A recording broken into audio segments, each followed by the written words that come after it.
Isabelle Troïtzky. I'm the program manager for the Secretariat of the Global RA Network. I'm joined today by two members of the network, Cheryl Koehn and Rozalina Lapadatu.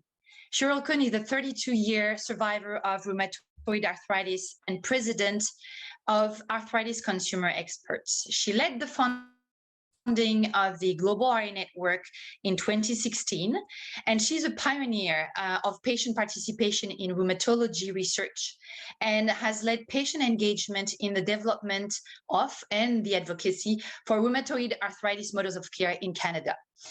Rozalina Lapadatu is an RA patient and advocate and the president of the Association of Patients with Autoimmune Diseases in Romania.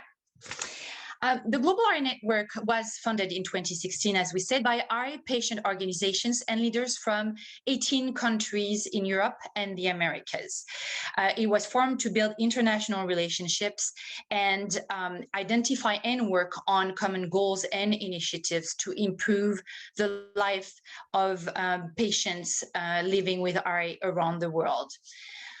The RA Dashboard is one of the many strategic advocacy initiatives that the network and its member organizations have implemented to improve the treatment and care of patients with RA. This includes a survey that was launched in 2017 and called Patient Experiences of Rheumatoid Arthritis Models of Care, an international survey. The RA Dashboard is an easy-to-use tool for visualizing the status of rheumatoid arthritis care and for monitoring progress on key components of a country's RA model of care. So to start, I'd like to ask my first questions for Cheryl. Why did the network develop the RA Dashboards? Always a great fundamental first question, of course, when you're launching a new tool. To help people like myself, like Rozalina, and the members that we represent. First, Isabelle, rheumatoid arthritis is the most common autoimmune inflammatory form of the disease. So arthritis, the global word, covers 100+ different types of disease. Rheumatoid arthritis affects approximately 1 in 100 people worldwide. So it's not common, but it's also not uncommon, right? 1 in 100, you can walk into a restaurant and somebody's gonna have rheumatoid arthritis. The thing that really distinguishes rheumatoid arthritis is that it reduces a person's quality of life, along with bringing about disability because of joint damage. And it's one of the world's leading causes of disability, Isabelle. So despite its prevalence, and the cost to society and at the individual, human level, rheumatoid arthritis models of care, they vary from country to country, and many gaps in inequalities exist. So the Global RA Network developed what we're calling the RA Dashboard to help patients like myself and others who are represented in the Global RA Network and other stakeholders get a better, understanding of the disease and the gaps in models of care in countries across Europe and, of course, in the Americas. So there's no standardized RA model of care that exists today in Europe or the Americas. This disparity, obviously at the individual level, leads to huge frustration. Imagine being Rozalina or myself, and I'm in one neighborhood in my country, and I'm getting a standard of care. Meanwhile, on the other side of my community, or even across the country, that person's getting drastically different, in many cases, inferior level of care. So whether they can't get a timely diagnosis, the diagnosis perhaps isn't accurate, they can't get in to see a rheumatologist because there's too few of them in that particular community or country. And they can't get medication reimbursement, which is really critical, particularly early on in the disease to manage it. So the RA Dashboard is the first of its kind in the international RA patient community and was developed by the leadership of the Global RA Network and our 18 member countries. So super excited. In a nutshell, Isabelle, that's what the dashboard is and why it should exist. Thank you, Cheryl. Rozalina, can you tell us what the key findings were? I will start with the time to RI diagnostic and the waiting time for the first rheumatologist visit. This is a serious challenge in every member country of the global RA network. This is what we talk many times, and difficult to find a solution when you have a shortage of rheumatologists. On average, RA patient in a network country wait nearly 2 years, 22 months for an accurate diagnosis. Let's say that 51% of the RA patient in our network countries had to wait longer than 3 months for their first visit to rheumatologist, and 33% of the patient complain that they didn't see the rheumatologist as frequently as was recommended by the international guidelines, even we are talking about American guidelines or European guidelines. For example, we found that 40% of RA patients in Romania wait more than 3 months for a first visit with rheumatologist, which is significantly above the recommended time for which it's around 4 weeks. Also, we have to mention that several member countries in the global RA network, including countries like Israel, Colombia, Brazil, Ireland, and of course Romania, reported not being able to access RA statistics in their countries.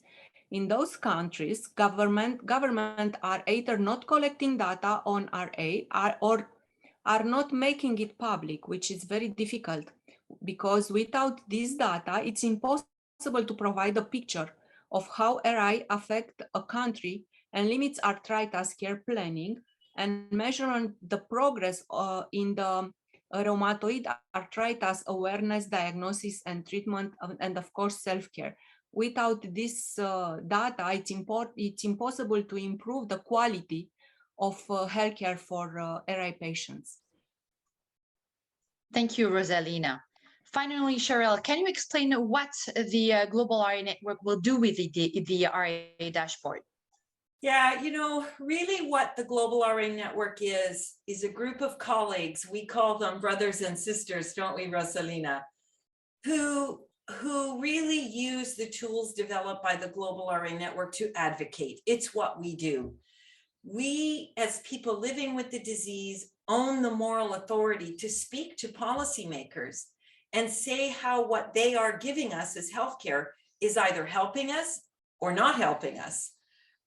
In the case of the dashboard, we know from our international models of care survey, so that was the survey we conducted when we first launched the network, that there are significant gaps amongst our 18 member countries.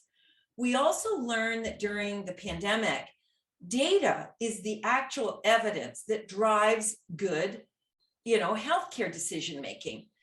The public now has a general awareness of the importance of data.